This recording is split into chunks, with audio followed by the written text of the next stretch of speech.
bertemu pada mata pelajaran geografi yang dimana kita akan membahas pertemuan pertama kita pada tanggal 16 Juli 2020 dengan materi bab 1 mengenal ruang kehidupan manusia dalam lingkup regional. Artinya apa? Di sini kita sebagai manusia, makhluk ciptaan Tuhan beserta yang lainnya itu harus mengenal di mana kita tinggal atau hidup dan berada di kawasan mana. Sehingga dari bab ini kita akan membahas satu pengertian ruang dalam studi geografi. Artinya apa? Di sini kita akan membahas apa sih ilmu geografi itu. Maka Bapak tuliskan, geografi adalah ilmu yang mengkaji. Mengkaji itu apa Pak? Berarti yang membahas seluruh atau secara keseluruhan fenomena. Fenomena itu disebut juga bahasa ilmiahnya fenomena, artinya gejala. Gejala yang ada di bumi yang meliputi segala aspek serta ruang di permukaan bumi. Berarti ini geografi mencakup satu ilmu yang lengkap. Iya, kenapa? Karena dibahas semua gejala di bumi. Apa saja yang akan dibahas? Human atau people, manusianya. Yang kedua, animal atau binatangnya. Yang ketiga itu adalah alamnya atau flora dan faunanya, beserta lapisan-lapisan batuan yang membentuk bumi ini. Inilah dia geografi, ya, ilmu geografi. Sedangkan apa yang dimaksud dengan ruang, anak-anak Bapak sekalian? Kalau yang dimaksud dengan ruang adalah sebagai wadah yang meliputi darat. Darat berarti apa? Inilah dia, tanah. Yang kedua laut. Laut berarti dia perairan. Baik dia perairan yang di lautan maupun dia perairan di permukaan tanah atau di daratan. Dan udara. Udara berarti apa? Di atmosfer, di langit. Tempat manusia dan makhluk hidup beraktivitas. Itulah dia ruang. Artinya apa? Tempat di mana manusia mencari makan, berkembang biak, dan mempertahankan kehidupannya beserta seluruh makhluk. Berarti dia ada flora dan faunanya juga ikut di sini. Dan yang kedua, apa itu waktu? Waktu adalah seluruh rangkaian saat ketika proses perbuatan atau keadaan berlangsung. Jadi contohnya pada Bapak saat ini memberikan materi geografi kepada anak Bapak yang kelas 7. Maka inilah waktu materi geografi. Berarti waktunya ini apa? Waktu yang sekarang berlangsung. Materi apa? Geografi. Jadi inilah dia tentang bagaimana pengertian ruang dalam studi geografi. Berarti ruang dan waktu ini tercakup dalam ilmu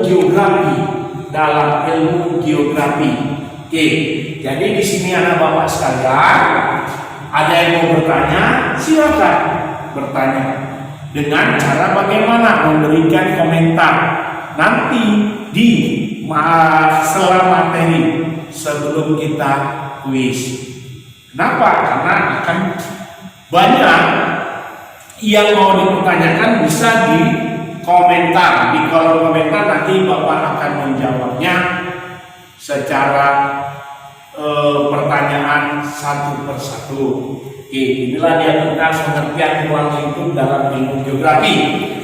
Sedangkan yang kedua, ini dia menggunakan peta untuk mendapatkan informasi keuangan. Oke, ini kita contohkan. Ya, dalam buku ini ada peta. Petanya diibaratkan Pulau Bali. Berarti bagaimana peta ini menginformasikan tentang seluruh keuangan? Berarti meliputi apa? Keadaan tanah, keadaan laut, dan keadaan atmosfer di wilayah Provinsi Pulau Bali. Oke, maka apa itu peta? Kita masuk peta. Peta atau bahasa Inggrisnya map itu berasal dari bahasa Yunani, yaitu mappa. Nah, ini Bapak kasih tanda bergaris agar diingat. Mappa. Mappa artinya kain penutup. Artinya kain penutup. Berarti peta ini memberikan sebuah makna menutupi permukaan bumi yang diperkecil. Maka dapat diartikan peta adalah sebagai gambaran penampakan sebagian. Berarti bumi yang besar ini bisa dipindahkan ke dalam sebuah bidang sebagiannya, atau seluruh permukaan bumi pada bidang datar dengan menggunakan skala tertentu. Kita bisa lihat tadi contohnya kota Provinsi Bali. Kalau kita sebenarnya ingin memindahkan wilayah Bali ini ke bidang datar yang sebenarnya, kita nggak bisa. Kenapa? Mau berapa panjang kertas yang kita ambil, mau berapa lebar kertas yang akan kita gunakan. Bagaimana caranya? Kita bisa pindahkan Pulau Bali ini dalam sebuah kertas dengan ukuran 20 cm per 30 cm ini dengan cara apa? Membuat skala. Dia pakai skala. Apa itu skala? Perbandingan antara jarak sebenarnya dengan jarak pada bidang datar. Jadi kalau dia jaraknya antara titik A di sini dengan B di sini, jaraknya itu adalah 1000 km. Pada peta kita bisa buat hanya 10 cm. Kenapa? Karena kita perbandingan pakai angka skala dalam matematika. Oke. Jadi itulah anak bapak untuk mengetahui bagaimana memindahkan peta atau gambar di permukaan bumi ke bidang datar. Jadi anak bapak di kelas 7 pasti sudah mengingat pelajaran kelas 5 dan kelas 6 SD-mu tentang pelajaran IPS. Apa itu skala dalam peta? Makanya kita bisa mempelajari namanya peta Amerika, bisa membahas peta Eropa, walaupun kita nggak pernah ke sana, kita bisa lihatnya dengan peta. Jadi kita tahu, oh ini gambar peta benua Eropa, walaupun tidak dituliskan judul petanya. Kita bisa menyatakan pendapat kita ini peta Eropa. Kenapa? Karena kita mempelajarinya melalui skala dalam pembuatan gambar peta. Oke. Sedangkan sejarah adanya peta, anak bapak sekalian harus tahu. Kenapa? Karena seperti saya dan kamu kan harus tahu bagaimana sejarah dari kelahiran kita atau silsilah daripada keturunan pihak papanya atau pihak mamanya, sehingga kita mengetahui bagaimana asal usul daripada kita punya keluarga. Begitu juga tentang peta. Peta ini mempunyai sebuah kisah atau termunculnya peta, ada sejarahnya. Apa itu Pak sejarahnya? Di sini ada ilmuwan Yunani yang memang mereka mencoba ingin membuat sebuah peta dunia, sehingga ilmuwan Yunani mampu membuat sebuah peta atau memetakan dunia.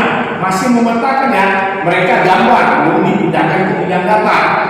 Maka ilmuwan Yunani yang cukup berjasa dalam memetakan, berarti mereka mengingat, oh ini ada namanya benua ini ada benua ini. Namun dia tidak dibuat dalam sebuah peta, hanya diletakkan pada sebuah kertas. Mereka gambar bentuk daratannya. Nama ilmuwan itu adalah Anaximander dan Eratosthenes. Mereka ini berjasa apa? Hanya membuat atau menggambarkan daratan-daratan yang ada di dunia ini. Belum dipetakan seperti ini, hanya menggambarkan saja. Oke, berarti menggambarkan bentuknya adalah sketsa, benar. Belum dia detailnya secara keseluruhan yang sama dengan alam nyata. Jadi mereka lah yang memetakan. Namun yang membuat dari sketsa menjadi peta, sketsa menjadi peta yang begitu baik dan menginformasikan tentang hal-hal yang ada di peta tersebut adalah bernama Ptolemeus. Nah, Ptolemeus ini seorang ilmuwan Yunani juga. Dialah dianggap sebagai bapak kartograf. Apa itu bapak kartograf? Adalah orang yang ahli dalam pembuatan peta.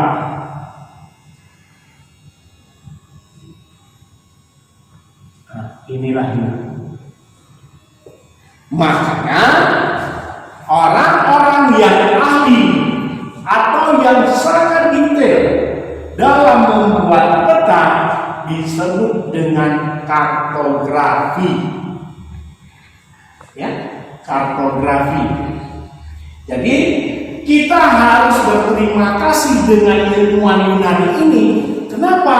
Karena dengan mereka kita tahu ini benua Amerika, ini benua Asia, ini benua Australia, ini benua Amerika, ini benua Antartika, dan benua Afrika. Kenapa? Karena mereka yang awalnya membuat sketsa dan mereka yang mampu memetakan ke dalam bidang data dengan skala tertentu, sehingga mereka memberikan perkembangan ilmu pengetahuan sampai dengan sekarang. Salah satu buktinya apa itu? Adanya penjelajahan samudra. Dari mana penjelajahan samudra itu bisa terjadi kalau mereka tidak punya peta? Oke, inilah anak bapak sekalian tentang peta. Jadi ada dia ahli peta, ada dia sejarah lahirnya peta dengan orang-orangnya. Namun anak bapak harus perhatikan apa itu peta yang baik. Nah, walaupun anak bapak sudah mempelajarinya kelas 5, 6 SD pelajaran IPS, mungkin masih lupa atau terlupakan. Walaupun kita sudah membuat peta, tetapi peta itu harus memiliki sebuah tujuan. Maka tidak sembarang saja kita membuat peta.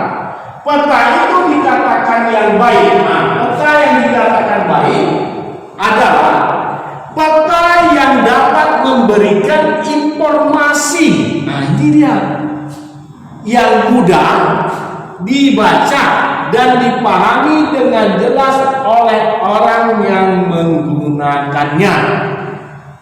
Makanya kalau anak bapak sekalian melihat peta, kalau peta yang baik, maka anak bapak sekalian tidak bingung melihatnya. Kalau tidak bingung, maka peta yang anak bapak lihat itu kategori peta yang baik. Kenapa? Karena dia menginformasikan seluruh keadaan penampakan sebenarnya di alam dengan yang digambar sama, maka disebut dengan peta yang baik. Ada yang menggambarkan tentang laut. Lautnya ini pun dia detailkan. Ada tentang laut dangkal, laut sedang, laut darat. Juga gambar pada daratannya. Ada warna hijau. Hijaunya ini ada 3 tingkatan.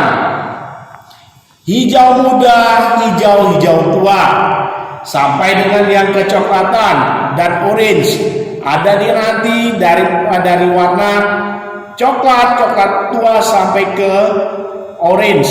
Yang merah pun sama. Ini menunjukkan apa? Keadaan sebenarnya yang ada di alam ini dipindahkan ke bidang nyata sama.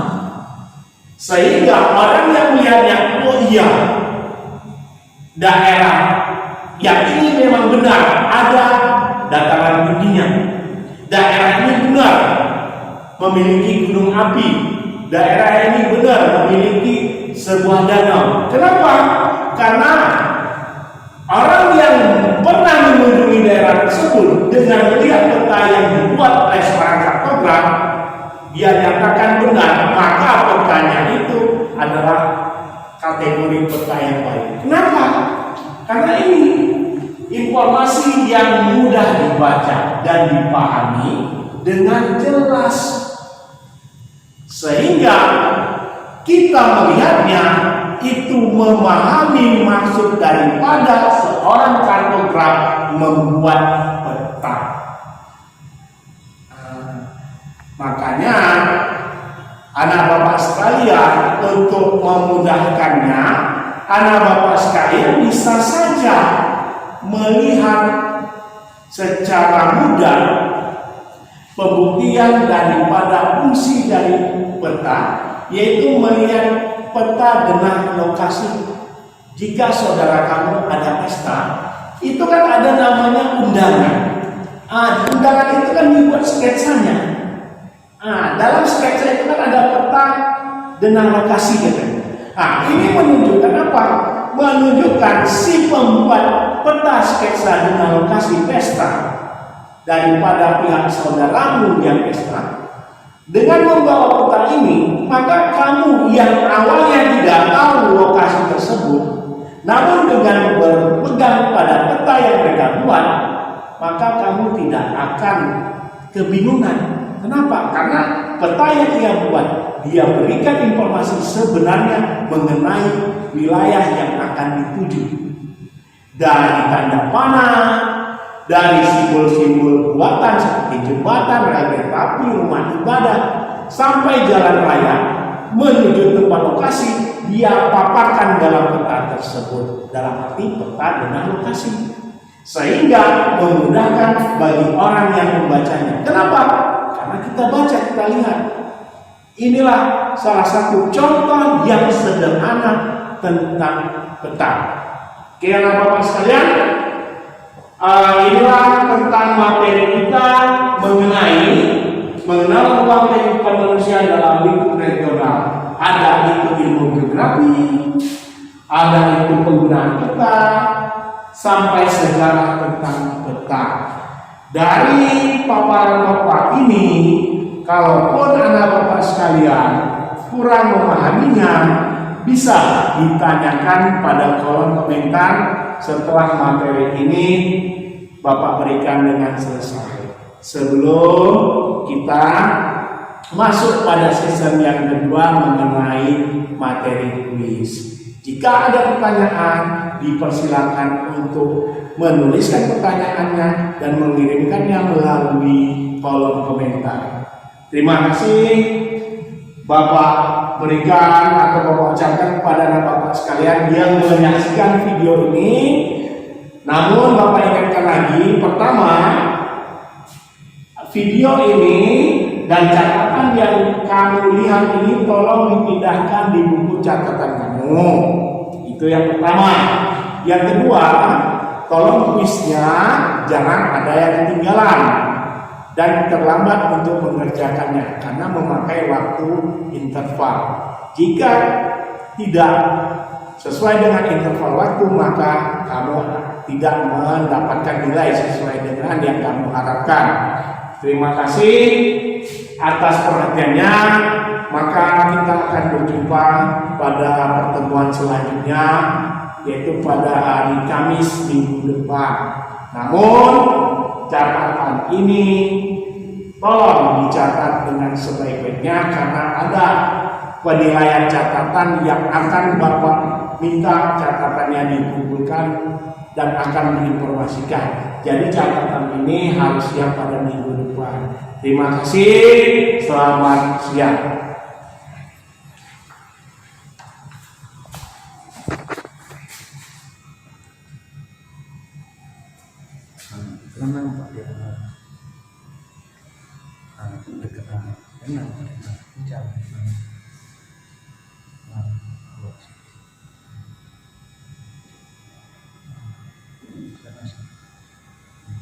Bapak cukup.